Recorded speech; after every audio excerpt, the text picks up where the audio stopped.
Moving along.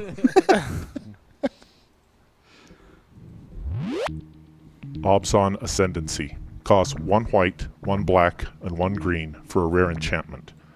Ability text. When Obson Ascendancy enters the battlefield, put a +1/+1 counter on each creature you control. When a non-token creature you control dies, put a 1/1 white creature token with flying onto the battlefield. So the Abzan seem like terrible party guests. Oh yeah, you're 2/2? Yeah, well, I'm a 3/3 now. Also, you thought you destroyed me? Well, you're never getting rid of me. My spirit stuck around. So, but yeah, as far as outlasting, man, this card just the flavors, right? Like the Abzan, you're never going to get rid of these guys in like a positive way if you're on that side. Yep. So be sure to play this after you have cast other creature spells to make sure that you give them the bonus as well. It is when the enchantment enters the battlefield, not when another creature enters. Too bad there's not a way of flickering enchantments. That'd be awesome. But this works really well. It's hardened scales because you get to put 2 +1/+1 counters on your whole team, but also making your guys wrath proof. This is definitely probably going to see some play in some sideboards, maybe as a 1 or 2 of. EDH? Yeah, I'm excited. I think it's cool. And the artwork's really pretty.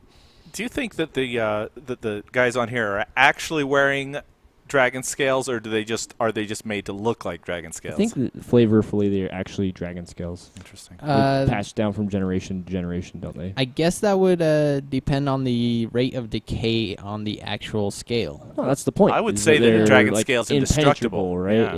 Yeah. Like some are more steel-like. So it's not really anyway. I love this card, especially if you can get out multiple ones, and I think that it's aggressively costed. That being said, enchantments just don't seem to be money cards. This is the first review I wrote, so I think $1 is a high end for this one. Likely more, like you guessed it, it'll probably be bulk rare. Hey, I don't make the cards, I just rate them. That was my first one I wrote. that's a good way to scale it. Yeah. You know, we can't hear you when you don't talk into your mic. I know, sorry. Do you want me to say it on the mic? Not necessarily. No, I'm just saying hardened scales works really well with Hooded Hydra. Anafenza, the Foremost. Costs 1 white, 1 black, and 1 green for a 4/4 mythic rare legendary creature, Human Soldier. Ability text. When Anafenza the Foremost attacks, put a +1/+1 counter on another target tapped creature you control. If a creature card would be put into an opponent's graveyard from anywhere, exile it instead. We do not pile the skulls of our enemies, nor make them into ornaments. We grind them into dust. We leave nothing for their families to weep over, nothing for their descendants to honor. A quote from Anafenza the Foremost. That was deep. Thanks. That was something. Keywords here are another tapped and you control for the +1/+1 counter.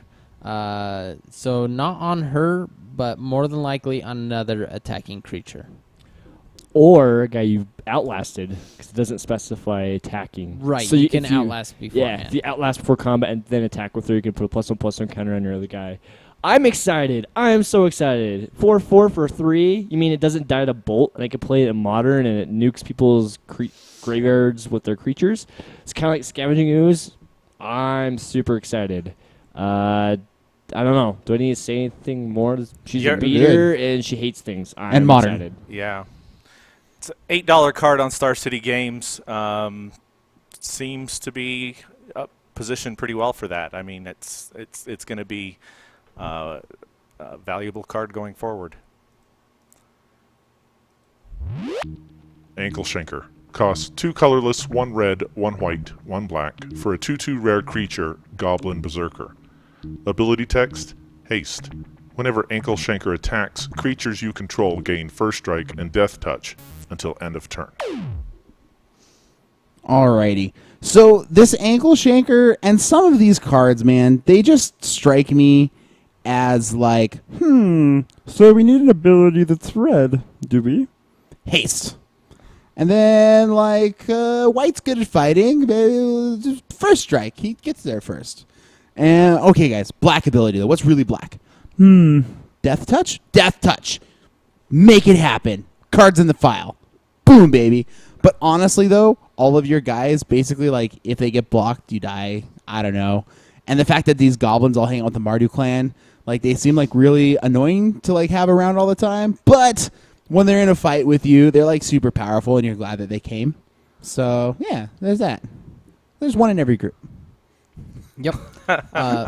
First strike, death touch, which means that whatever the creatures hits you, they will kill yours right out unless yours have first strike as well, or protection from said color. I don't know. I'm kind of surprised that he's a Goblin Berserker. I kind of feel like Rogue felt a little bit more like a ankle shanker, but these knee biters, man, dude. No, he's rude either way, and I think he might be a finisher. Really limited bomb, but I mean, we'll see. 5 mana is pretty high for a 2/2, so we'll see what happens. And like I've said before, whenever you hear the word limited bomb, you know what that means. It means that it's really just a bulk rare. Works really well with Goblin Rabblemaster, though. Yeah. You know, it's but think about this. Look at the price on this thing. 5. I mean, you know, come down on turn 5. Man, game's practically over by then. Avalanche Tusker. Costs 2 colorless, 1 green, 1 blue, 1 red for a 6/4 rare creature, Elephant Warrior. Ability text: whenever Avalanche Tusker attacks, target creature defending player controls blocks it this combat if able. All right, guys. This guy is big and green, and tampering with combat is a thing that all of these colors do differently. And it seems like this is kind of grabbing some of that flavor. Like blue and red are really into like blocking and not blocking, and then green wants like bring the beef. And so from like a purely design element, that's really sweet. And then I also like that there's just like a big snow elephant. Looking at you, Peter. Woolly mammoth. Non-historically accurate things are showing up in Tarkir. Yeah. Anyways, that's all I gotta say on this I guy. like that. All right. So only creatures that could normally block can. So tapped creatures or cannot block will not be affected by this guy's charms. 6/4 for 5 is really good. That's all I have to say. It's like Gruul Rage Beast. It really wants to be good, and it's definitely probably just one of those rares. Yeah, it's just a mediocre. Yeah. Really good and limited. I mean, Again, yeah. removal, kind of. Yeah, I mean, you open this in a pack and you might put you right into that color. Yeah.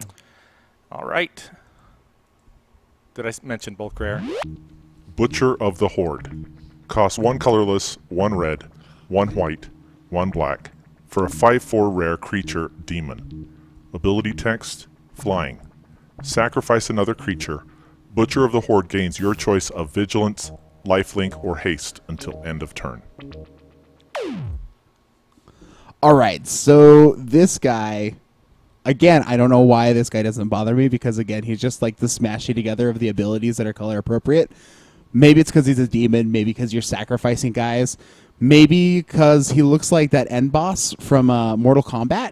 I don't know what the deal is, but I like this guy's flavor. I think he's super cool. I think I'd be terrified if I saw a bunch of tiny angry goblins.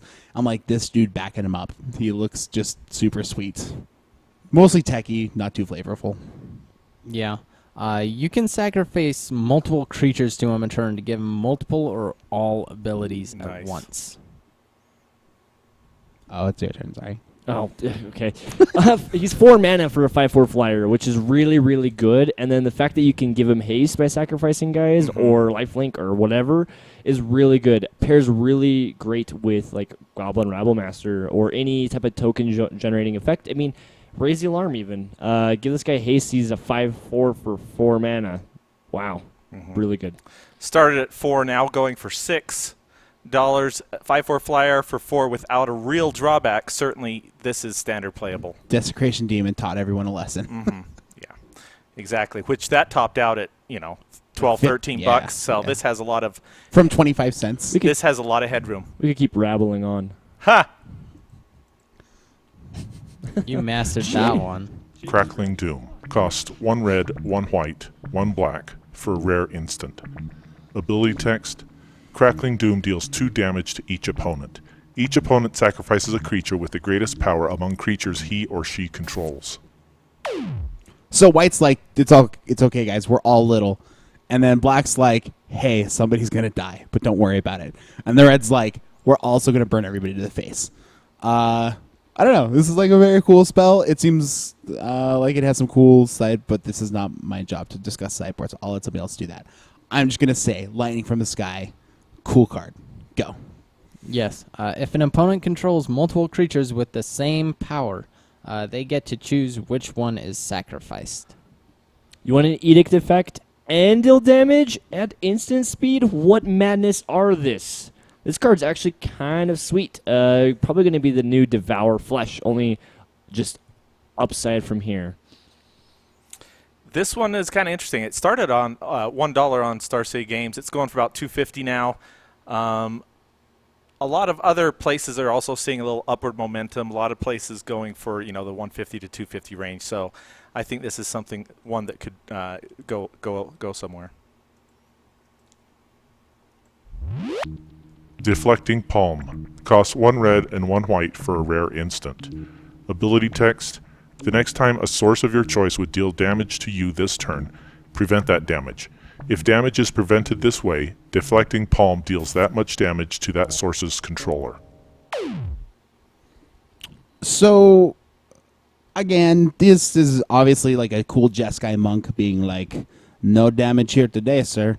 And then, in a classic kung fu fashion, maybe she grabs the guy's fist and punches him in the face. It's very white in that it protects you. It's very red that it deals damage. Neat card design. I like it. It deflects all the damage, so be wary of attacking with all those big guys. Yeah, if you play against, James, and he's going to claw you to death with that spell, you can just Buddha Palm. But other than that, it's cool, I guess. Another one with a little upward pressure. It did start at 50 cents, and it's going for about $1. So it isn't as low as bulk pricing. We'll see where it goes from here. Dune Blast. Costs 4 colorless, 1 white, 1 black, 1 green for a rare sorcery. Ability text. Choose up to 1 creature. Destroy the rest. All right. So one of the really neat, flavorful things that they said that the Abzan will do is they're like, oh no, this battle doesn't look good for us. We're all going to die. It seems terrible. Everyone run into the desert. And all the Abzan, they run into the desert and see they outlast everyone. And the heat and the dust and the sandiness and the sand crackles that get between your butt cheeks and in your eyeballs and everywhere. It's so uncomfortable that everyone else dies except for that one dude. And that's how the Abzan fight. Sand in the butt cracks. Not fun. It's not that uncomfortable. So, up to 1 creature, you can choose 0 and kill them all if desired. Wow. That almost just happened. But anyway, Dune Blast, very, very flavorful. They just... The idea is the sand shapers, they kind of know the deserts better than everybody else, so they just lead their prey or their enemies into the desert and let them all starve to death while they live. The fact that it's I guess kind of like Garruk's Wake or Plague Wind, but you can choose like your one guy and blow up everybody else's guy. It's 7. I mean, it's a 7-mana removal. Yeah. For like $1 to 50 cents, so it's gone down. Powerful effect, but just too expensive. And when I say too expensive, I don't mean the 50-cent price that it's. Yeah. And who wants sand in their butt cracks? Right. Not today. Other than blades. I mean, yeah, he puts it there. Flying Crane Technique. Costs 3 colorless, 1 blue, 1 red, 1 white for a rare instant. Ability text. Untap all creatures you control. Creatures you control gain flying and double strike until end of turn. Crouching Tiger, Hidden Flying Crane Technique. I'm super excited that they made an overrun in non-green, especially the clan that has the worst creatures. it's Dragon Shift, but better. But it's also an instant, so you can use it defensively. Defensive overruns. That's how you win games. But honestly, sign me up. This card has the coolest name in this set, bar none. And it has some of the coolest art. So I am not down on this card. This card is where it is at. I like it. You're going to buy all of them? I'm gonna, yeah, probably. Oh, you'll I'll be have able all to. the foils. I have so many of the foils of this card. Yes. So you can either play this after you attack, but before blockers are declared to overrun effect, or hold it up for a while to blow them out while blocking. Yeah, it's gonna be a finisher if you're playing a deck that's like prowess deck, tons of little guys with prowess. This is amazing because it also triggers prowess, but limited bomb won't see play in standard unless you like flying cranes techniques. So this is interesting because it's a bulk rare. Star City Games is selling some foils for like $2. So normal price for the foil. TCG player foil price, $10. So this goes to show this is going to be a foil masterpiece. Ivory Tusk Fortress costs 2 colorless, 1 white, 1 black, 1 green for a 5/7 rare creature elephant. Ability text: untap each creature you control with a 1/1 counter on it during each other player's untap step. I mean, I'm not saying that there's elephants, but there's elephants. Peter. And this is the other card in this set that's like, build around me! Play every Outlast guy, and you know how it's terrible that you have to tap them at sorcery speed to give them the Outlast? Now it's okay. I'll let you untap them. And I'm super cool, and I'm a big, strong elephant. So, yeah, I like the design of this card, even though it's just it's like a desperate cry for like Outlast. Please play with me and have fun. Yeah, it seems great for commanders since they untap during each opponent's untap step. Maybe you can do the Prophet of abilities. Krufix, kind of. Yeah, kind of, but more linear. Royal Assassin kills something every turn. Anyway, Yeah. so for those of you who don't know, elephants are my favorite creature ever since I was a little kid, and the fact that this is in my clan, I am super excited. I love the flavor. It kind of reminds me of like the Persians, you know what I mean, going to war. And the fact that you could untap other guys, like Or they basically just said, or what's his name? That let's see. the Mongolians. Yeah, the Mongolians that Yes. took the Mongols that brought the elephants over the Alps. Yeah, yep. Yeah. That's Yep, what they did. That's the ones. And also the Great Wall of China Yeah, they did that. in Mulan. I want everyone to know that. In Mulan. Anyway, It happened. sorry. I interrupted you. Anyway, it's Go. cool. He's a 5/7 for 5 mana, so I mean he's got a really decent body too. So I mean I don't know. I'm just really excited to play this guy. Works really well with the Outlast mechanic. Elephants are my favorite creatures. I'm playing it. My favorite creature, the liger. Pretty much the best creature ever. Yeah, it is a bulk rare. It started off at $1. It's gone down to 50 cents. And moving along. Jeskai Ascendancy costs 1 blue, 1 red, 1 white for a rare enchantment.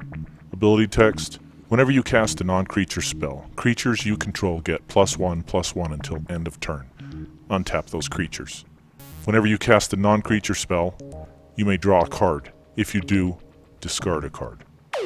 Okay, I'm not saying that this card art is the cover of a Kung Fu Panda movie, but I'm just saying. Anyways, the cool thing about this card is that, again, it just really embodies like the ideals of the Jeskai. It gives every creature you control, whether they have prowess or not, now they basically have prowess. And on top of that, you get double rewards by drawing cards, so it turns, what's better than Counterspell? Counterspell, draw a card. What's better than your guy gets -5/-0? Because they always print one of those in every stinking set in blue. Well, it's that plus a cantrip. What's better than prevent all damage from white? That plus a cantrip. What's better than lightning bolt? Cantrip, lightning bolt. Okay, all done. Yep. So non-creature spells include enchantment and or artifact. Anything that pretty much just is not a creature, which is self-explanatory. Being able to loot seems really, really good with some of your spells. You can pitch away some of those extra lands and stuff like that, you know what I mean? But also being able to, hold up the counterspell magic with your team tapped because they just attacked last turn and then countering something and then untapping your team seems kind of good. This one, it's start off at $1, and that's where it is. It's staying there. All sources are pointing to about the same price. So, yeah, about $1. Karoo Lichlord costs 3 colorless, 1 black, 1 green, 1 blue for a 4/4 rare creature zombie wizard. Ability text: at the beginning of your upkeep, you may pay 2 colorless and 1 blue. If you do, return a creature card at random from your graveyard to the battlefield. It gains flying, trample, and haste.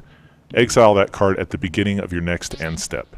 If it would leave the battlefield, exile it instead of putting it anywhere else. So as this podcast's official flavor judge, I'm saying the reason that he has a hard time, you see how he's squinting? He returns random guys because he can't see.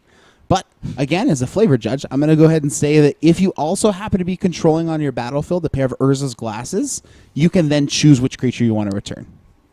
Just saying. Okay. So it returns a guy at random, so you may want to activate him when you only have one target for it.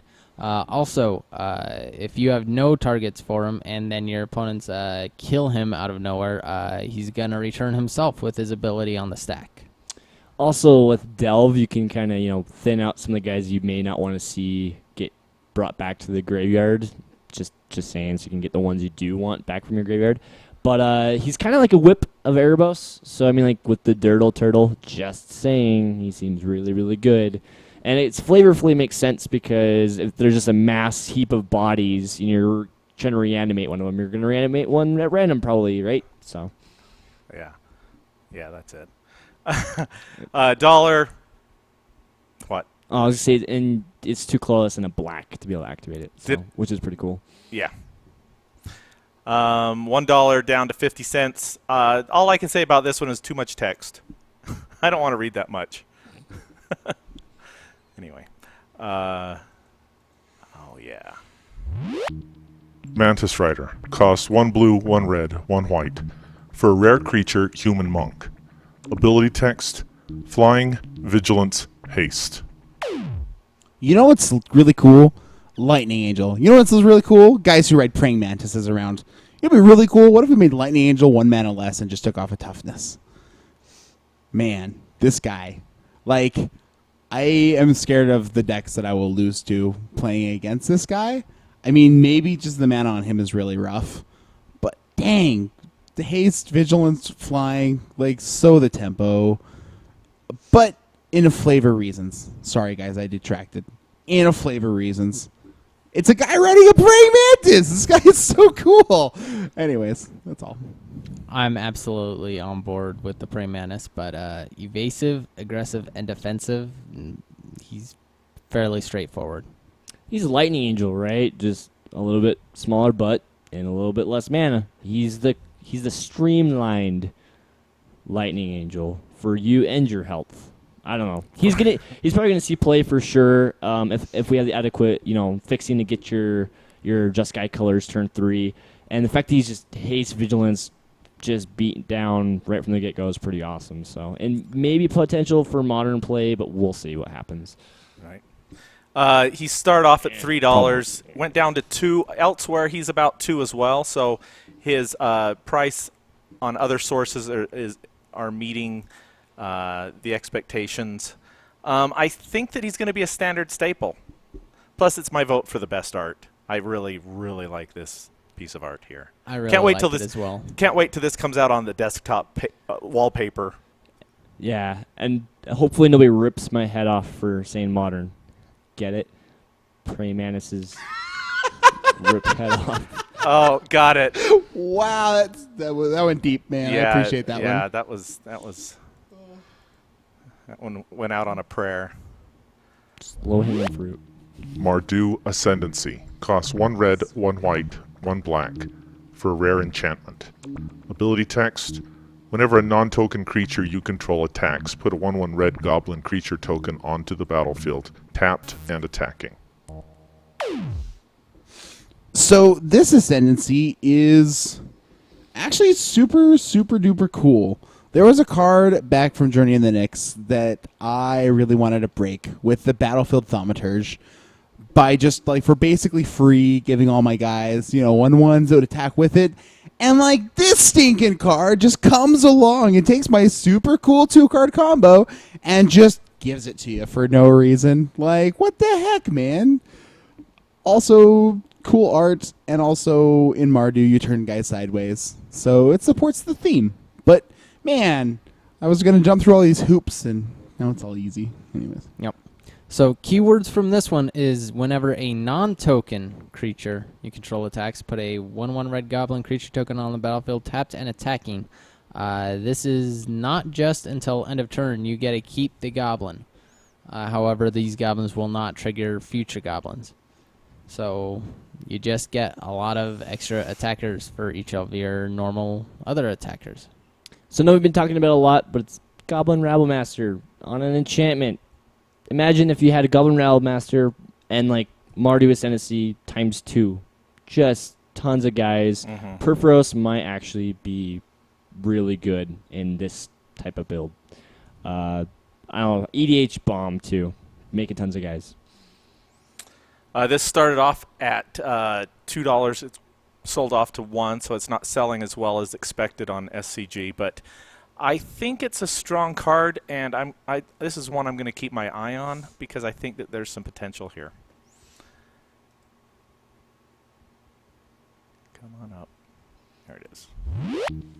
Mind Swipe. Cost X, 1 blue, and 1 red for a rare instant. Ability text. Counter target spell unless its controller pays X. Mind Swipe deals X damage to that spell's controller. So when I read this card, I think, that is so Jeskai, that is so Tempo, that is so Control. But if you look at the art, it's a person and their eyes are covered. That means it is Teamer spell. Also, big flamey claw coming out of their armpit. That means Teamer. It's a Teamer symbol. Look at it. Yeah, Because exactly what I'm saying. It's raw. Their It's BO scary. is flammable. Their BO is super fun. They go down into like the ice. They stay in these big robes. They never shower. They are ferocious. Oh, How you think they get so ferocious? Maybe I am Teamer after What all. are the guys' names north of the wall? North of the wildlings. The Wildlings. They're the wildlings. Oh my gosh! I already knew that I was Teamer. I'm more Teamer. Pass. Yes. You know nothing, Jon Snow. So the damage will go through whether the spell was countered or not, since the spell still resolves fully. I think Blade just said, but I was too busy talking. Mind Swipe, like, yeah, you still deal the damage, right? Even if they do pay the X, which is amazing. Fireball at instant speed, kind of. I mean, yeah, if you counter a spell, cool. Who cares? You're gonna burn your opponent. I know there's speculation of this maybe seeing modern play. I don't think so. It's kind of syncope. No. It's really cool for like standard right now, but we'll see what happens. I think it's awesome though. $2 on SCG. Elsewhere is close to this as well. Just what blue and red want to be doing. Narset. Enlightened Master. Costs 3 colorless, 1 black, 1 red, 1 white. For a 3/2 mythic rare legendary creature, human monk. Ability text. First strike, hexproof. Whenever Narset Enlightened, exile the top 4 cards of your library. Until the end of turn, you may cast non-creature cards exiled with Narset this turn without paying their mana cost.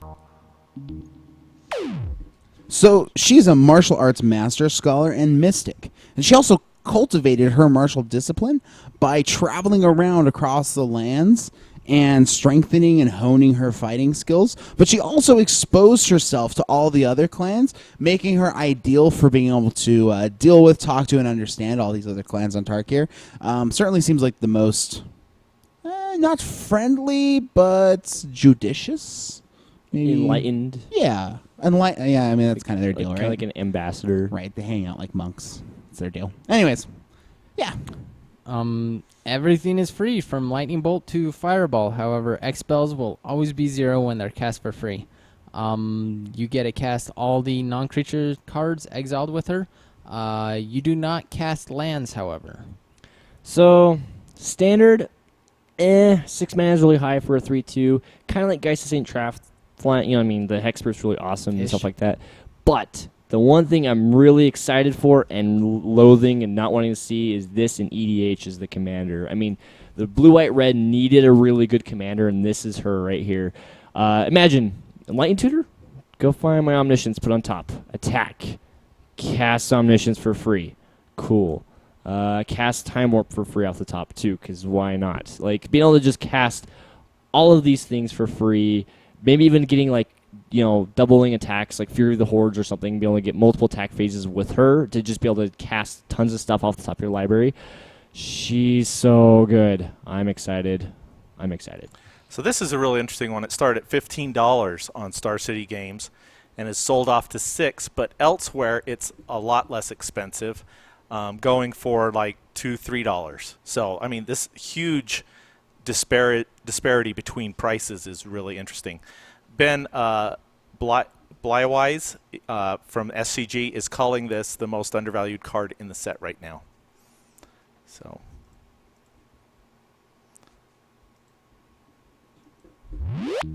Rakshasa Death Dealer costs 1 black and 1 green for a 2/2 rare creature, Cat Demon.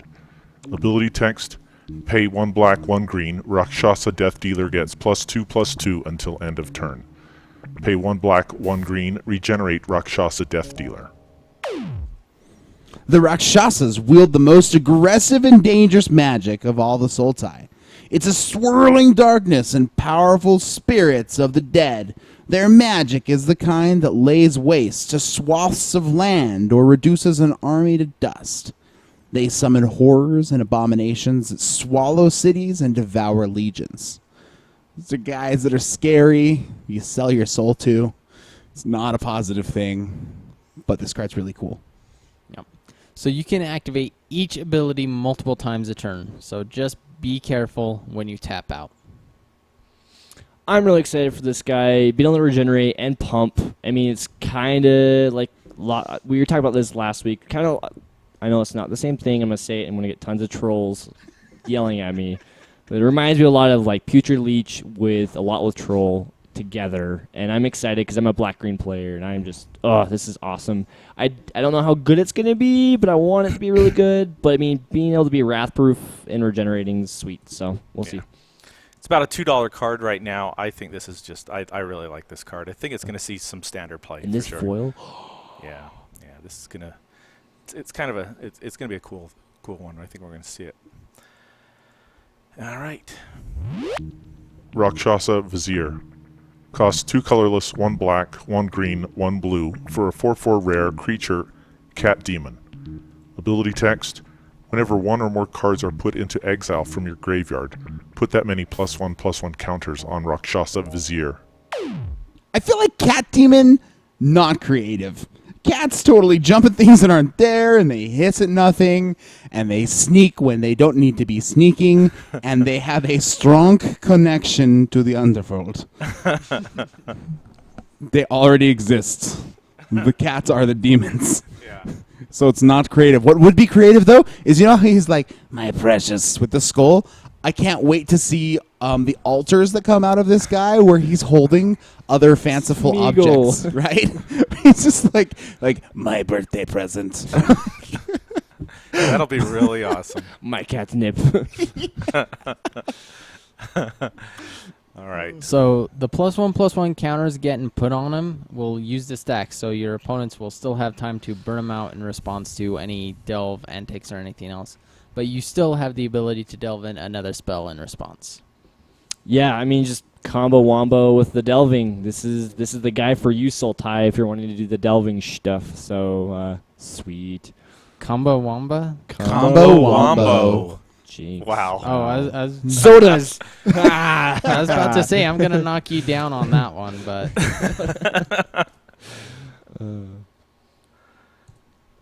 I'm done. You're done? It's cool. It's a cool card. I don't know if I want to say anything It won't again. I'll see just play, but it's no, cool. it's a bulk rare. So Really good in limited though. because it is. Sage of the Inward Eye costs 2 colorless, 1 blue, 1 red, 1 white for a 3/4 rare creature, Djinn Wizard. Ability text, flying. Whenever you cast a non-creature spell, creatures you control gain lifelink until end of turn. What is this guy, man? I looked all over the flavor article. There are 0 mentions of djinns. I couldn't find any. Maybe I'm dumb. Oh, Maybe there I'm is dumb. one. There is one mention, an Ujin. Yes, that's the only one. They do, however, use this art when they're explaining the Dude, Jeskai. they talk about the Djinns because they're the elemental guys that they come from like the northern lands or the eastern lands, and they've come to the Jeskai, and they've basically been disowned by their own clan, and they come to the Jeskai basically to learn the ways of like war and whatever. And to, Okay, like, so the Ifrits, I know that the Ifrits they're do the this. same, like, They're not the same as They're Ifrit. like the same So, thing. they may be sojourners from another land, but okay, this guy, he's in the starter deck. Okay, so if you like the starter deck, have a fun day. This guy does not. He gets me least excited. There you go. That's all I have to say about that guy. I agree. He doesn't get me going. Gives all your creatures lifelink, not just one. Won't see play, but I'm gonna build a deck just to piss Damon off now. That's fine. I don't even care if I die to it. On stream. Bring it on. Bring it on. I'll bring my 4-card combo Milieu deck. my Ifrit / Dijin will kill you. Bulk rare. Segu Mauler costs 4 colorless, 1 green, and 1 blue for a 6/6 rare creature beast. Ability text, trample, hexproof. Morph costs 3 colorless, 1 green, and 1 blue. All right, so the Sagu is the ancestral home of the Naga, which you may remember are the snake people. The Sagu is also home to giant, monstrous, unimaginable, scary beasts, like giant, trampling, hexproof 6/6s. That's all I had to say about the Sagu. Yep. So if you unmorph in response to an opponent's targeting spell, his hexproof will negate the effect. It will negate the spell and effectively counter it. I think he's pretty sweet. I mean, 6 mana for 6/6 trample hexproof is pretty solid, but I mean, as a rare, it feels kind of lackluster. But really, really good in the Timur shell, and basically, limited bomb. It's started at $1. It's gone all the way up to $1.25, and that was a joke, guys. Yeah. It's a really, really high, Yeah, increase. it's actually getting a little bit more buying than I was expecting, because other places are relatively close to this price as well. Maybe you can ramp into it with Rattleclaw Mystic. Yeah, that is the thing that could happen. That is. So it could come Super down early. Yeah. Anyway, all right. How you guys doing? You hanging in there? No, man, I'm excited. Yeah, we can tell. Savage Knuckleblade costs 1 green, 1 blue, 1 red for a 4/4 rare creature ogre warrior. Ability text, pay 2 colorless and 1 green. Savage Knuckleblade gets +2/+2 until end of turn. Activate this ability only once each turn. Pay 2 colorless and 1 blue. Return Savage Knuckleblade to its owner's hand. Pay 1 red. Savage Knuckleblade gains haste until end of turn. I want to say on this one, Savage Knucklehead. Yeah. Yeah. So the thing about this guy is he's kind of a rugling.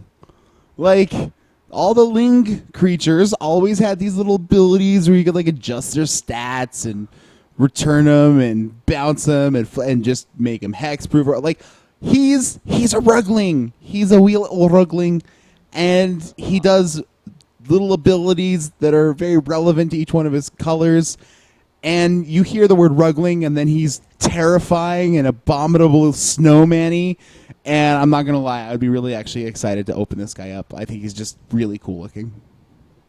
Yeah, cool looking. I don't know about all of his extra abilities. So +2/+2 until end of turn. You can only activate it once each turn. And then return him to your owner's hand. Obviously, you can only do that while he's still on the battlefield. At least you can give him haste multiple times, right? I mean, because that's relevant. Yeah. Never. Yeah. He's actually, if you think about it, 3 mana for 4/4. He's kind of on par with like a Luxon Smiter, which isn't too terribly bad. The ability to give him haste means like later in the game he's still able to get slammed on the battlefield and come out swinging. Rugling made me think of Wildling, but I mean he's kind of a Wendigo, and I don't know. He's a pretty cool card, but we'll see what happens with him. He started off at $2 on Star City Games. He went up as high as $6. he's now at 6 and sold out. Other places online, he's right in the $5 range. Drawback to him, he's a good efficient creature, but the drawback to him is that you just have to be committed to the colors. Right, you have to be on color turn 3, Right. or it just doesn't work. And Sidisi Brood Tyrant costs 1 colorless, 1 black, 1 green, 1 blue for a 3/3 mythic rare legendary creature, Naga Shaman. Ability text: whenever Sidisi Brood Tyrant enters the battlefield or attacks, put the top 3 cards of your library into your graveyard. Whenever 1 or more creature cards are put into your graveyard from your library, put a 2/2 black zombie creature token onto the battlefield. So Sidisi sounds a little bit like sadistic, and this lady is just killing fools for power, tossing them in the graveyard like they don't matter at all. She's a really cool Naga, not as pretty as the blue Naga we saw earlier, but yeah, man, just one of the clan chiefs doing her thing, enabling delve and all that jazz. And from a flavor perspective, like just the Naga. It's very interesting when you read about them because they basically are the ruling class and the humans are underneath them, and then underneath them are all the zombies that they've reanimated, and they're just really into basically screwing people over for power. The dragon's ruthlessness is what they worship. So anyways, kind of very neat. So whenever 1 or more creature cards are put into your graveyard from your library, put a 2/2 black zombie creature token on the battlefield. This means that you will only get 1 zombie even if you put 3 creatures into your graveyard. So long as there's 1 creature there, though. So is it more beneficial then to do it one at a time than just mill 10, blah, make them all? More than likely, yes. So 4 mana, this is going to be a really sweet general for anybody wanting to build like a bug dredge shell. I feel like she's great. I don't know if she'll see any standard play. I mean, if you're playing the mill style deck, she seems like she could be really good because she keeps triggering over and over and over again and making the zombies.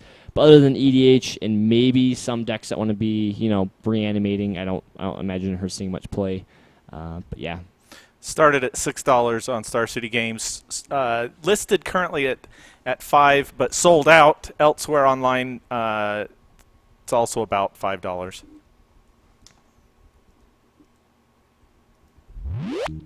Siege Rhino costs 1 colorless, 1 white, 1 black, 1 green for a 4/5 rare creature, Rhino. Ability text: trample. When Siege Rhino enters the battlefield, each opponent loses 3 life, and you gain 3 life.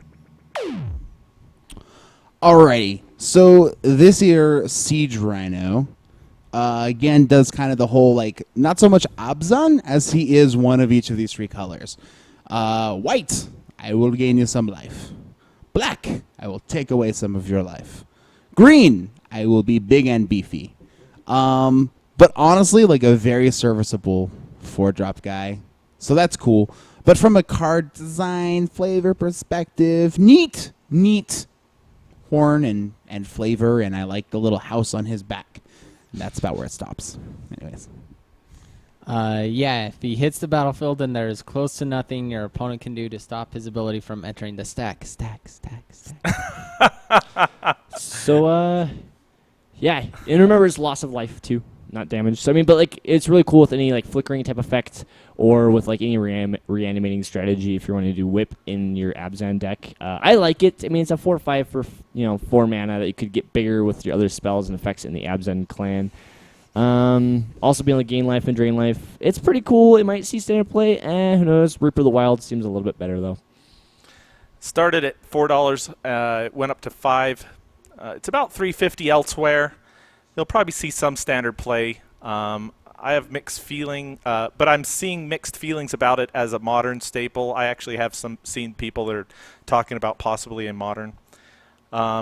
Because it would combo with Restoration Angel. Right. The Wombo. Yeah. Yeah. We could pod into it and Right. pod out of it. Yeah.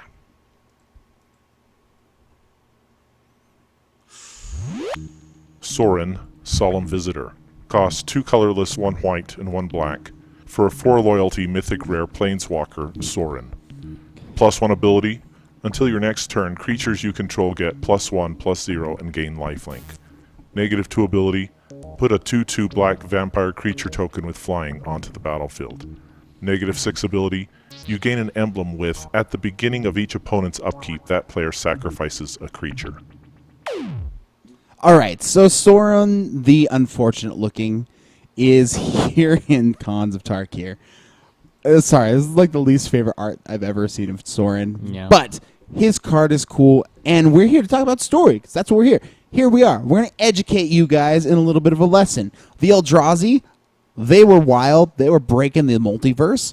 So 3 Planeswalkers, Mr. Soren, Mr. Ugin, who we've heard about, and also the Lithomancer, all got together, used some sort of Hedron magic, which is like those cool diamond pyramid things. That's what Lithomancer Mancy is, is rock shaping. Yeah, they got together, they took the Hedrons, and they locked away all of the Eldrazi on Zendikar. Now, said Eldrazi are loose. Soren, he's concerned about this. Looking around for Ugin. Unfortunately, he's dead, but hey, that's okay. Dead characters are fine in a time travel set. Wild speculation. He comes back. Also, is that Ugin in the background? Yeah, I believe that is his skeletal body flying around, yeah.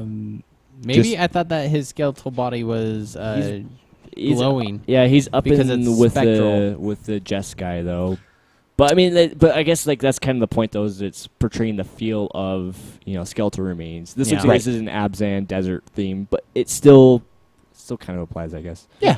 So on his +1, the keyword is until your next turn, which means that this ability is still going to be around for your creatures to block and gain yourself more life with on the next when your opponents attack. Yeah, so his +1 is really, really good in black-white. I mean, it does what you want it to do, gain life and stuff, right? His -2 makes a guy, it's with flying, it's kind of okay. His -6, though, basically kind of like a Call to the Grave effect for each of your opponents while it doesn't affect you. That's definitely Soren for you, making you kill off your permanents, your creatures and stuff. Really, really good card. I'm excited to play with him. I'm excited for EDH and for Standard. I'm a little surprised that his price tag, as James is going to talk here in a second, isn't what it it is. Yeah. I don't know, but you're about to tell me, though. It started at 20. It's gone down to 15. Elsewhere, it's going as low as 12. Which I'm kind of surprised. Yeah, well, I think all 3 abilities are relevant. But I'm saying I think probably between just under 10 to 15 is probably going to be a pretty reasonable place for him. Yeah. Yep. Sultai Ascendancy. Costs 1 black, 1 green, 1 blue for a rare enchantment. Ability text. At the beginning of your upkeep, look at the top 2 cards of your library. Put any number of them into your graveyard, and the rest on top of your library in any order. All right, so this Sultai Ascendancy, again, each one of these Ascendancies are just doing the thing the clan wants to do. And this one is just really, again, from just a strict mechanic standpoint, it's enabling Delve, which is pretty sweet. Past that, we got a sweet-looking Naga dude on the front. That's what I got for flavors. Yeah. So you can choose 1 card to ship into your graveyard, both cards into your graveyard, or none if you like. Yeah, I mean, it's kind of like Scry 2, kind of. You know what I mean? Or you could put them in your graveyard. So with the clan leader, just Sisiski or whatever. Her name's Sidisky. Whatever. Yeah, that gal. When she, this basically you can put 1 guy in the graveyard, like a Satyr Wayfinder or whatever, and get the trigger, get the zombie, and then keep like the land on top or whatever. But I mean, or you could just, basically set up your draws per turn what you want. It's kind of cool. I doubt it will see any Standard play though. Going for $1 on Star City Games. Elsewhere, it's about 50 cents. So. Serac Dragonclaw. Costs 2 colorless, 1 green, 1 blue, 1 red for a 6/6 mythic rare legendary creature, Human Warrior. Ability text, Flash. Serac Dragonclaw can't be countered. Creature spells you control can't be countered. Other creatures you control have trample. Okay, can I just point out, there's this other card, pretty famous, the art of a guy punching a bear in the face. I'm not saying it definitely happened, but I'm saying it's possible. That poor bear, his face just got split in half, and now this guy's using it as a coat. I don't know how you get much more hardcore then splitting a bear skull in half, and then wearing it as a coat. Man, this guy, he gets my blood flowing. He punches bears in half. Normally 2/2s, they turn into 1/1s. I used to have a 2/2. Now I have 2/1/1s. Yeah, It's an old super worm awesome. joke. I mean, I would say that I would want 2/1/1 bears to appear alongside him when he entered the battlefield, except that he already has infinite abilities at flash and uncounterable. And your guys are uncounterable. And your stuff has trample. And you get sparkles when he enters the battlefield. And people blow horns and applaud. Like, this guy, of all of the different cons, he just strikes me as, like, the most, like, you just look at him and your draw falls open and you're just like, oh my gosh, this is power. He is like a titan with, like, a spear. I don't know. I'm actually underwhelmed. But Says the blue player, like the counter timing, things. man. The timing. Yeah. yeah, Very good.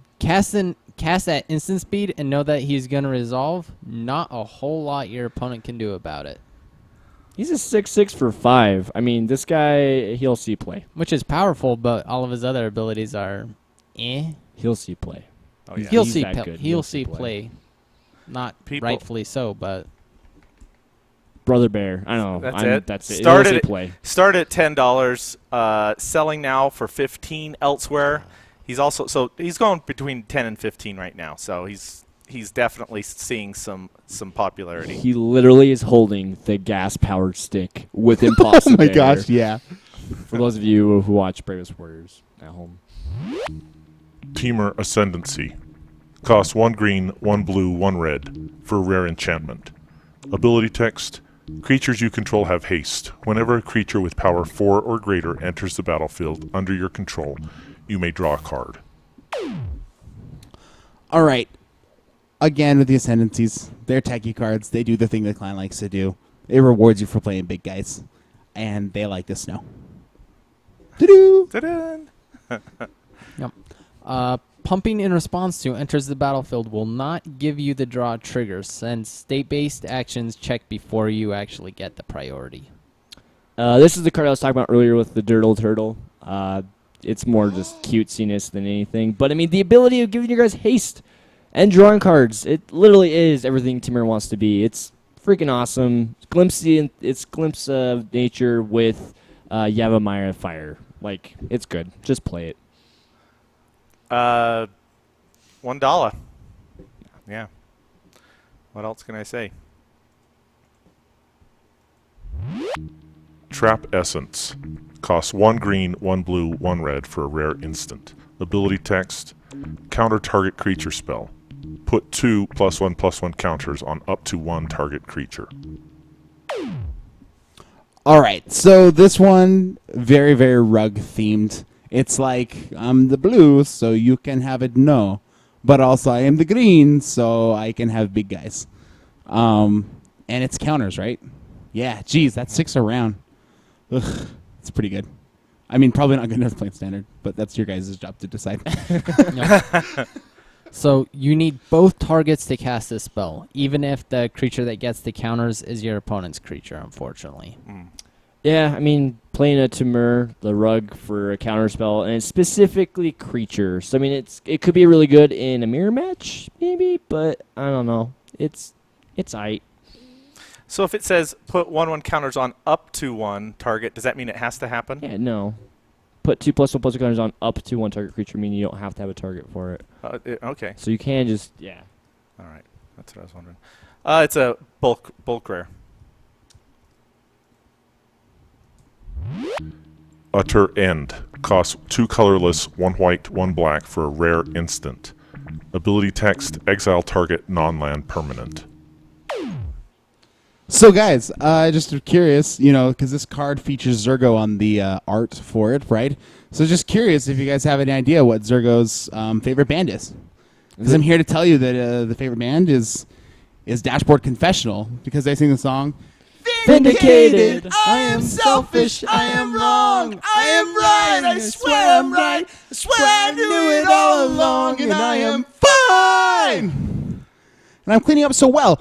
So here's the thing. There's this card called Vindicate from a long time ago. It's a sorcery for 1 white black, and it exiles any permanent They upped this one by a mana, made it an instant, and you can't target lands anymore.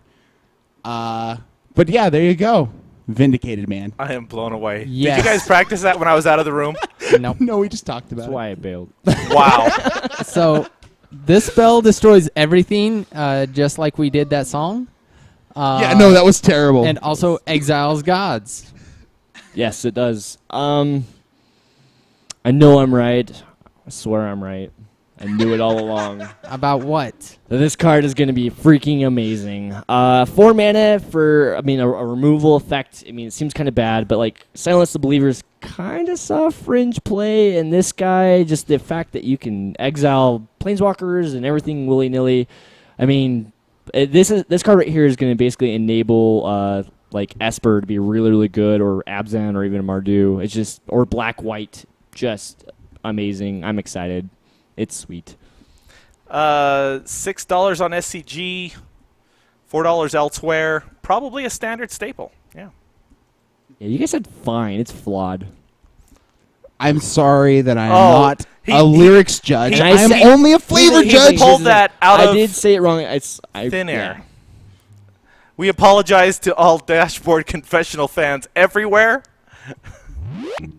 Villainous Wealth. Cost X, 1 black, 1 green, 1 blue for a rare sorcery. Ability text, target opponent exiles the top X cards of his or her library. You may cast any number of non-land cards with converted mana cost X or less from among them, without paying their mana cost. Alrighty. So, you know what? This card is super, super cool because you basically get to play the spell Genesis other people's decks. So the way to play around this card is to put really, really bad cards in your deck. So when they Genesis wave your deck, they don't get anything good. That's the way to play Next around level. this card. Next level and the next level. It's a great win strategy. What a strategy. So when resolving the spell, you cast them all immediately. However, you do get to choose how they enter the stack. It's kind of really sweet. It won't see play in standard, won't see play in modern, will see play in limited, and EDH. Just Such saying. If you know your power. friend has got some cool stuff and you want to play with them, this will get you there. Yeah. Started $1. Now it's actually going for $2 elsewhere. Ooh. It's also around And $1 I bet that price the range. foil is actually insane. Yeah, let me check out the I bet the foil price is actually kind of See if high I can because find it's one. like such E EDH. Yeah. Yeah, about $7. Yeah. Yeah. Dark Synchronize? This is Grand Theft Genesis Wave. I like that a lot. Yeah, I like it. I dig it. exactly. All right. Grand Theft Genesis Wave. Now you got me all flustered. I'm out of my Sorry, seat here. I didn't mean to throw you off a foil. Zurgo Helm Smasher. Cost 2 colorless, 1 red, 1 white, 1 black. For a 7/2 mythic rare legendary creature, Orc Warrior. Ability text, haste. Zurgo Helm Smasher has indestructible as long as it's your turn. Whenever a creature dealt damage by Zurgo Helm Smasher this turn dies, put a +1/+1 counter on Zurgo Helm Smasher. All right, so the cool story about Zurgo. We find out that when Sarkon got his spark and he shot the dragon out of his chest and it destroyed almost everyone, one of the people that it didn't actually like burn and consume with fire was Monsieur the Zurgo. Zurgo was able to go back after that battle because, of course, Sarkon planeswalked away after that because he was so excited over dragons. And Zurgo was like, hey guys, I survived this sweet battle. And everyone was like, oh, that is much impressive. And so he quickly rose in power and became the Khan eventually. I mean, he's already super awesome. But him and Sarkon, they know each other from the way back. Kind of cool. So he is indestructible only on your turn. However, he is extremely vulnerable during your opponent's turn. Right. So should he stay or should he Zurgo now? Ooh. Oh. You really smashed that one. Yes, it's the next big hit.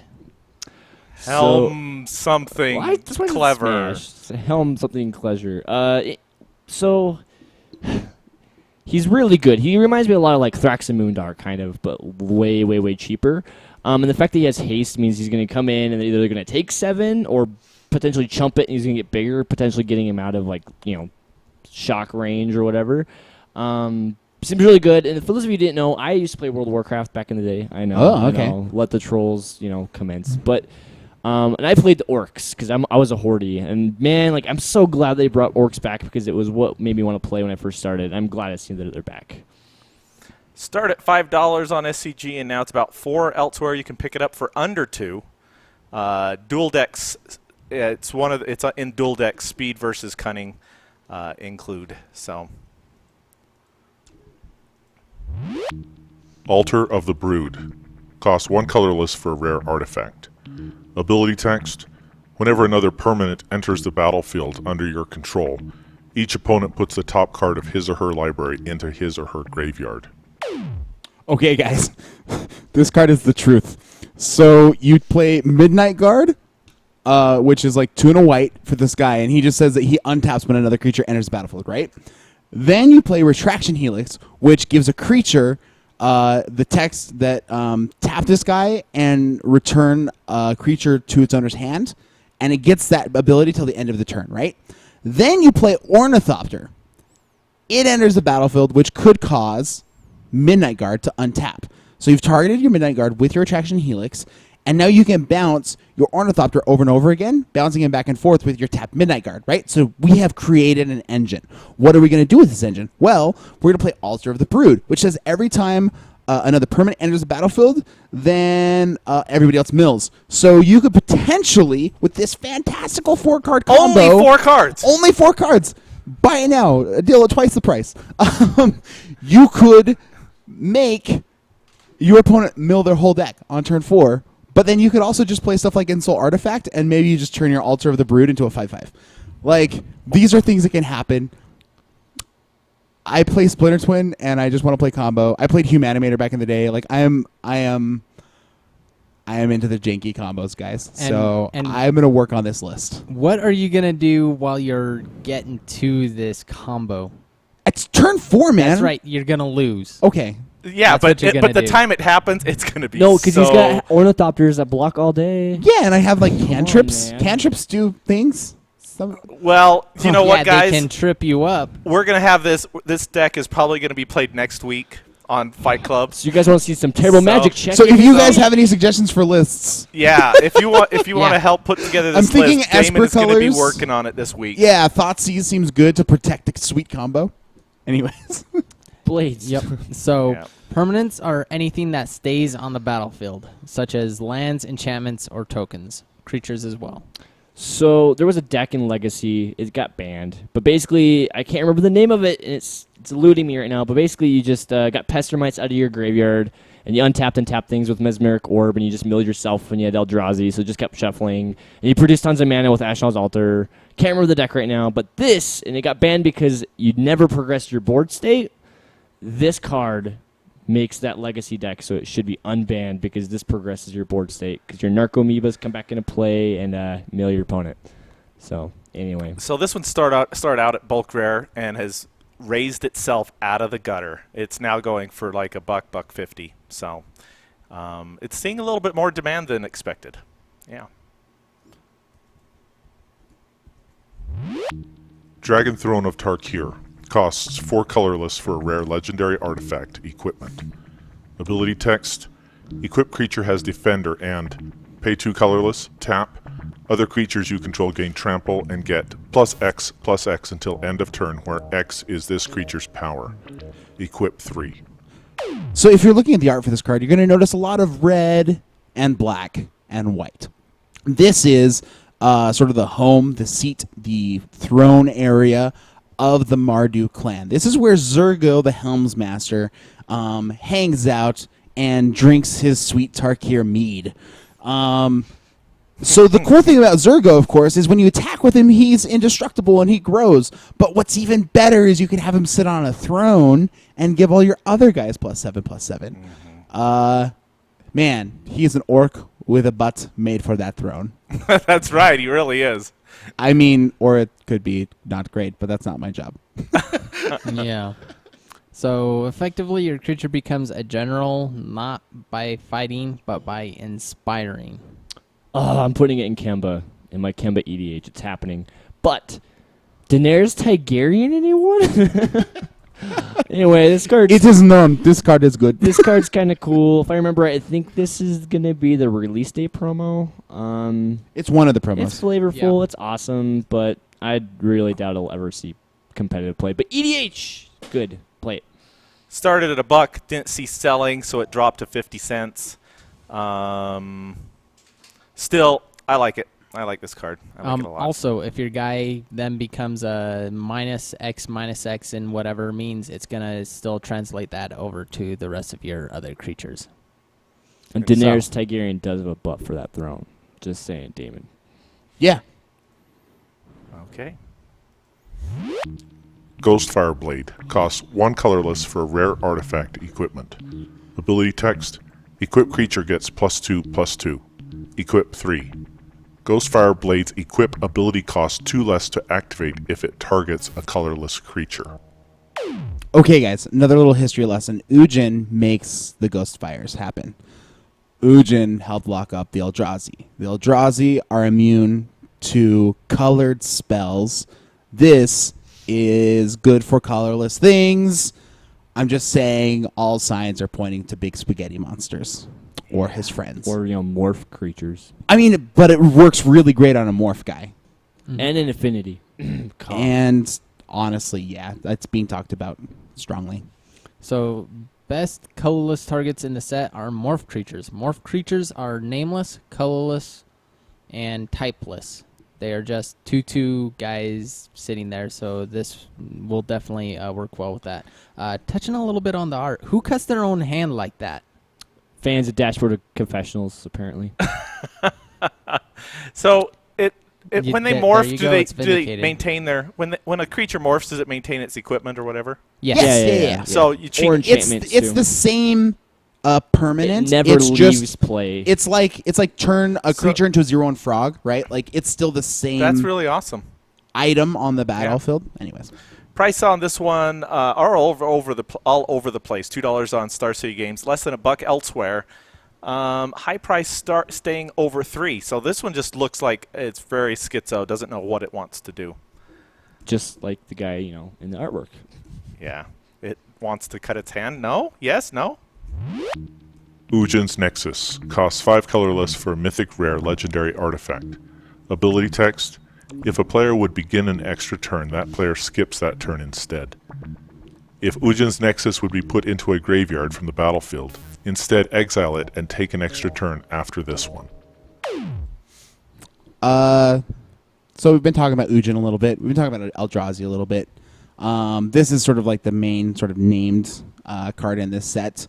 It's mythic. It does things with extra turns, which I'm always a fan of. But it takes this ability that normally blue has the lockdown on, and it shares it with all of the other color friends. Anybody could play this. That's pretty cool too. Ujin, being a friendly, colorless friend. So that's all. Yep. So no extra turns. It only takes away what would be the extra turns, not the normal turns. You still get those in fair time. Yeah, and this fits flavorfully with the whole temporal change going on around Ujin's body and all the stuff like that, with the Timur getting weird signals and stuff, But man, I kind of just want to chief engineer, into this and then shrapnel blast it, just to get the achievement unlocked. All I want to do, just the one time, and then my life will be complete playing terrible decks. Shrapnel blast. Yeah, That's dude. For extra turns to draw more shrapnel blasts. Right. Yeah. Yeah, exactly. Yeah. because that's what you'd want to You can do. play scoot. Nexus, a connection or series of connections linking two or more things. So his little skull It's skeleton the thing. weak point they were talking about. His little skeleton thing is the Nexus. Interesting. I Don't like that. time walk me, bro. Okay, so here's the thing. Chat's going bananas over this. We can't move on until we go and mention that if you hook up your Phoenix with the throne, then it pumps, because Phoenix has a big butt, so it gives all the other guys you have in play also big butts, so that you hypermeal. Just a fun combo. I like that combo, I cannot lie. All the other brothers can't deny. So, anyways, I mean, we have like 70 bros hanging out with us. So, anyways, I figured I would give a shout out to the chat. 76 bros right now. That's what Hey, I'm saying. they might not all be bros. Just well, Some of them let's just say in the in the king's speech. Is that yeah what they call it? let's the say biblical let's say sense. they could be coons or chons. Coons or chons. Yeah. Anyways, I just meant it in a familiar sense. 80. Wow, it just went up to Oh, 80. how about It's that? 1,000. What? No, just kidding. Start at $10. This guy started Wow. at $10. Now it's going for 3 and 2 other places. So I think that they had a little bit of EDH hype at first. I right? think so. Yeah, something. I- Okay. And the next 5, I'm just going to play all of them in a row here. Okay. Bloodstained Mire. Rare land. Ability text. Tap. Pay 1 life. Sacrifice Bloodstained Mire. Search your library for a swamp or mountain card and put it onto the battlefield. Then shuffle your library. All right. So, do we want to? Flooded Strand. We're doing all of them. Sorry. Rare I'm just going land. to do all of them really quick. Ability text. Tap. Pay 1 life. Sacrifice Flooded Strand. Search your library for a plains or island card and put it onto the battlefield. Then shuffle your library. Wow, that's a lot of shuffling. Polluted Delta. Rare land. Ability text. Tap. Pay 1 life. Oops. Okay, you get the idea. Right. Yep. These things go find things that are called land names, Yep. and they are two. What are they different called options. again? Are these important? These are fetch lands. Fetch land lands. hype. Oh my Hype. gosh. I'll put the So here's the thing. The polluted- big flavor point for all these fetch lands is, of course, that they are new alternate art from back in the Onslaught days, and they all feature little bits of old dragon bones. Yeah. In all of them. So that's pretty cool. I like the flooded flavor text too on all Yeah, the of them. flooded flavor text is super cool. The flooded strand kind of looks like just a big like Princess Mononoke esque like cartoon dragon. Yeah. But I don't care because it allows me to play like all the modern decks that I want to play. So I'm going deep with the flooded strand. I literally can't wait. So, anyways, So Wild Speculation, Zendikar, Yeah, in the so- third set, and then they're going to be alive dragons. that is so What? good. Alive dragons. Right Oh, in the like art, they're dead. like the new art. In the artwork, yeah. Right, because yeah. So here's the thing: they like to print land sets as like 10 cycles, not like as halfsies. Wild Speculation. So the wild speculation, of course, is that we're bringing back Eldrazi, which are from Zendikar, and the Zendikar fetches, are, of course, are also from Zendikar. And if the clans are all changed by whatever happens in the going back in time stuff, then maybe it will also sort of change the alignments of the fetch lands. Anyways, that's a little bit of a stretch, but the idea is more fetches, Yes, I making this like the most purchased set ever. Like yeah. you're just pulling $20 bills out of boosters regularly. I did not read this, but I have heard it stated as a while ago in one of Morrow's articles or something. He said something about the fetch lands to where he said if they do ever reprint them again, they would reprint them all, not just Yeah, one set. right.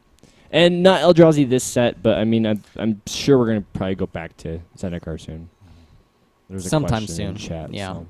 So do you have anything to say about these? Wild Speculation, you should just sell them so that I can buy them all. Yes, yes. So- So sacrifice it as part of the cost. Only searches up basic land types. Yeah, so like Temple Gardens, Count, all that stuff, you know. Yep. Murmuring Bosk, Bayou. All of them are going for between 15 and 20. So Obviously, what is it? It's Polluted Delta is obviously your highest price one. It's, Really? Yeah, Over flooded strand. I think so. That's so cray. Let me see. So I think they're probably going to go down to at least like maybe 10 I- 15. I think they could hit the because $15 mark. This is going to go 10, we would- drafted like crazy. No, they're not going to go Yeah, down to 10. You don't 10 think seems so? rough. I mean, 10 seems I mean, rough. I think it could happen. Why not the shock? I mean, Shocklands. Went down to 8 for Well, a second. We never thought they would. So pre-reprint, right? Pre-reprint days, when it was just 60 to Ravnica 100. and just the other stuff, it was like fetches were frequently close to double the price of like their respective shocks. So, like, you know, Shocks hit down to 8, so I could say like 16 maybe. I But don't know. okay, but there's also a point of like if you sell the cards cheap, right, at $10, you can buy them as a store cheap because you're not Right. offering as much, so they can buy up Yeah. the stock. So then 6 months to a year, they can go, haha, they're $40 again. Yeah. So So I don't know. I just think everyone should just for the value should just get into these while they're on the cheap side and yes, Absolutely. I'm play all telling- the modern you want because modern is fun. I'm telling nobody to trade these, even though I want to trade them off of them. yeah, I want to foil Windswept really bad. So, Yeah. is there anything else that we want to cover? We've gone through all 68 cards. I don't know how long that took us. 2.5 hours. Is that It's right? 10 o'clock right now. Is it 10 o'clock? Oh, well there we go. So shorter than our other ones. Yeah, that isn't bad, even How- with Damon's random I'm accusations. Sorry guys. And Hype. Such hype. Wait, guys. Can I just say I was right about fetch lands? Yes, you Hype. were. I think we were all kind of right Hype. together because I feel like we were all kind of right. yeah, with that I don't train. think any of us February. said. I don't think any of us said no. No, actually, nobody I said did no. say no. Blades Did was ya? like no, I said but- no Okay. because Well, we could go back and look that up. of then. all hints that Wizards was putting out was Yeah, I want to find that for Yeah. next Pretty week's blunt episode no. too. Yeah. Well, not that, but let's just, Right. let's I move find along. that. I think that we've this cast has gone long enough. So let's go into the combat phase and make it quick. Combat phase. What happened this week, guys? So I've just been digging up all my coursers of Crewfix come rotation. Like I've been running around trying to get them off everybody, and yeah, looking pretty good. Looking ready for next standard. Okay. Very cool. Yeah, honestly, have not done a ton of the play. I mentioned earlier in the cast, my brother-in-law's getting married this weekend. I just accepted a new job. I start it next week. I have a lot of craziness happening right now. I've also actually been, for the very first time, selling some of like my foil EDH and selling some of my like old standard stuff, just because I feels like I don't have time to play standard. But I'm like going way deep on the modern train. So I love, as a personal preference, I just love modern so much. So it's Yeah. kind of I'm choosing to focus my Modern's- magic. Yeah, It's definitely there. I just bought a bunch of foils from my EDH deck because I'm a glitter person like that. That's not what you would have said the first podcast no, a year ago. We were trying to keep it somewhat PG, I guess. Got to win and lose some battles. Yeah. But yeah, I'm just pre-release, man. I'm gonna probably work like 36 something hours this weekend, so I'm excited. I mean, but pre-release. So Yeah. Yo. All right. Well, that's it for me too. I mean, I spent this week recordings and all that stuff. So Making this possible for you guys. yeah, if you want to know who that voice is, that's me. That's Darth Vader, James. Polluted Delta. that voice, yeah, that's the one. it's the modified robot version of James. Robot. Yeah. Robot. Okay. Why did that happen? I don't know. don't know. I think we're. I don't know. That's a quick comment, and honestly, Hang I on think a for our second. podcast friends. Wait. Second main Oh, phase. there we go. Okay. Okay. So we're in the second main phase, Oh, do and we we're have any reviews or anything like that? you or- know, I think we're gonna save them for next week, just That's- because we've gone we've- so so long. long. Yep. Longu. Let's end it. And so yeah, we're going to. I was gonna say, though, next week's podcast is gonna be really special. So if any of you guys have any like special moments you guys want to commemorate with us, send us email, Twitter, Facebook, whatever. Send us a timestamp and an episode number, and we will share just Yep. some of the funny moments that we've had over the last Yeah, year. it's gonna be awesome. So 1 year, 52 episodes. Next we made it Yeah, so far. yeah. Next week we pod fade. We're Not gonna this week. Vote Damon off the island. For talking too much. energetic, man. Anyway, and check out the poll of the week. We have it. The new one is up. I got it up like a day late, and so probably some of you that went looking for it. Go to MTGYou.com, participate in the poll. Anyway, let's move along. End step. And I'm not on the screen. If you want to contact us, you can send email to mtgypodcast@gmail.com. Interact with us on Facebook by going to facebook.com/mtgu. Follow us on Twitter @theMTGU. Catch us live on Thursday nights on twitch.tv/mtgu. Subscribe and like us on YouTube. Find us on youtube.com/theMTGU. We're also on Stitcher. So, for the MTGU podcast, I'm Blades. I'm Damon. I'm Rich. And I'm James. Now we pass the turn to you. All right, guys. Hey, I think we're getting better at that. I think so too. I think it's going more smoothly than it has. I mean, there's been times when that's been how long? 4 hours? Too long. Wow. For real, that you can tell it's gone smooth when the last few times I used the KY. Not this time, sir. Raw dogged it. Anyway, guys, in the chat room, thanks for coming. We appreciate you. I think we hit a top total of a high of 6 or 96. That was cool. Made it to the 3rd position at one point. Sweet. On Magic. Thanks for support. Check our YouTube out if you guys Check are our interested. YouTube, subscribe, like, all that stuff. We do Fight Club on Thursdays. Fight Club's basically we play like modern, standard, just tons of fun stuff. And then we do our podcasts here. Usually we start about 7:30 Mountain Standard Time, which is what, like 6:30 Pacific Time. And 9:30ish. I can't ever Eastern. remember the East Coast. Yeah. Yeah, it's like 9:30. It's 2 hours ahead. So it's a lot of fun. yeah. Yeah, guys. Do you guys have any questions at all? Yeah, if you guys have any questions, and also like before we move all the way past this thing, honestly, we have some of the most amazing people that hang out with us on a regular basis. Whether it's here on the stream, whether it's via Twitter, we've had some fantastic emails that have come in. We've had some deck requests that we are still working on. We've had, man, just like some really neat interactions. I honestly never thought that I'd hear other podcasters or people like in the Magic community be like, yeah, man, like I have so many friends like via all this, social networking and stuff. And I actually didn't really think that it was possible or that it could seem genuine. And honestly, like I've gotten to know some really, really cool people. And I feel like we have one of the very best crowds, with the exception of Lobert. Around, really, and honestly, you're a he's a nice horrible guy, troll. and we know him Know in where real you life. live. Yeah, we know where you live. And I'm glad that I don't have this up on the screen anymore. Yeah, what it's can a I say? thing. Thanks for that, Robert. Yeah. Thanks, man. But anyways, man, we seriously, honestly, love you guys. We would not keep going if it wasn't for all the cool people that hang out with us. So I feel like I've gushed about all that for a really long time. Yeah. Hey, Casual Commanders. Yeah. What was up with Casual Commanders anyway? You guys were streaming tonight. You're on our turf, man. Oh, that happened finally. That- Wait, guys. You got to throw up your gang signs. All right. Everybody's going wait, abs at wait, him. Mardu. No, this is Mardu. Except for that, really, I'm Teamer. Is That that just looks is like you're not- flipping somebody off when you do that. Well, see, look, so they have like the little streakies, claw. the claws, and then Well, there's like a streak behind it I too. mean, all of those that we just did just look bad. Yeah, look bad. That's why I'm going with that one instead of the Jess guy. The Jess guy. Oh, yeah, we never did show the Jess guy. You could just do Jess guy. Oh yeah, Jess guy is like maybe like this. With the eyeball. It's really hard to do that for the camera. We're so I don't gonna get shot through our monitors now.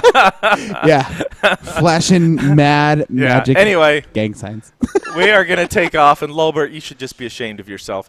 Anyway, love you guys, Yeah. and we'll talk to you. Well, no Fight Club this week. We'll be back next week. Yeah, this is with such a long show for a us. It's really tough. sweet brew deck that Damon is working on, and And we'll just watch it lose to. It'll We be- can't play it against Raul Red. Like, there has to be a chance for it to like at least do its thing. I'll play once. Abzan Control or something. Okay, that's fine. Yeah, we can go Well, long. no, me, you play